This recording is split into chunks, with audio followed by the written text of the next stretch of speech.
আজকে আমাদের একটা উৎসবের দিন। কেন উৎসবের দিন বলছি সেটা ব্লগ দেখতে থাকলেই বুঝবে।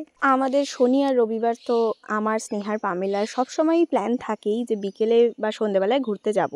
মানে ঘুরতে যাব না কোথাও চা খেতে যাবই। আর স্নেহা তো সবসময়ই লেট করে, তাই আমি আর পামেলা সবসময় তাড়াতাড়িই করি। তো আমি আরও দুজন মিলে একটু এদিক ওদিক ঘুরছিলাম। তারপর ঢিলাটা চলে এসছে। এসেই আমাদের প্ল্যান হলো যে জলঢাকাতে যাওয়ার একটা কারণের জন্য, সেটা বলা যাবে না ভিডিওতে। আর এইখানেই আমরা সব সময় বসি যখনই জলঢাকায় আসি, কারণ এখানে একটা সুন্দর হাওয়া দেয়। কিন্তু কালকে দিচ্ছিল না, আমাদের কালকে কপাল ভীষণ খারাপ ছিল।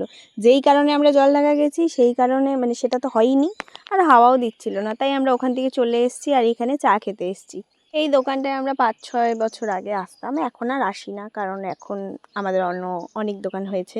ও আর উৎসবের দিন কেন বললাম, কারণ আমি আর মানে আমরা যখনই তিনজন মিলে দেখা করি তখনই মানে আলাদাই আমাদের আনন্দ ফুর্তি। আমাদেরকে কে পায় তখন। এই যে একটা মুরগা পেয়েছি আমরা, ওকে আমরা একটু চাটাচাটি করছিলাম সবাই মিলে। আমাদের চাটাচাটি করার জন্য শুধু একটা মানুষ লাগে, আমাদের এমনি টাইম পাস হয়ে যায়। তো গান করে যেই টাকাটা পেলো সেই টাকাটা আমাদের একটু অর্ধেক দিয়েছে, আর সেই টাকা নিয়ে আমরা চায়ের বিলটা পে করে দিয়ে চলে এসেছি ওখান থেকে। এবার আমরা আর কোথাও বসিনি, আমরা একেবারে পামেলাদের বাড়িতে চলে এসেছি।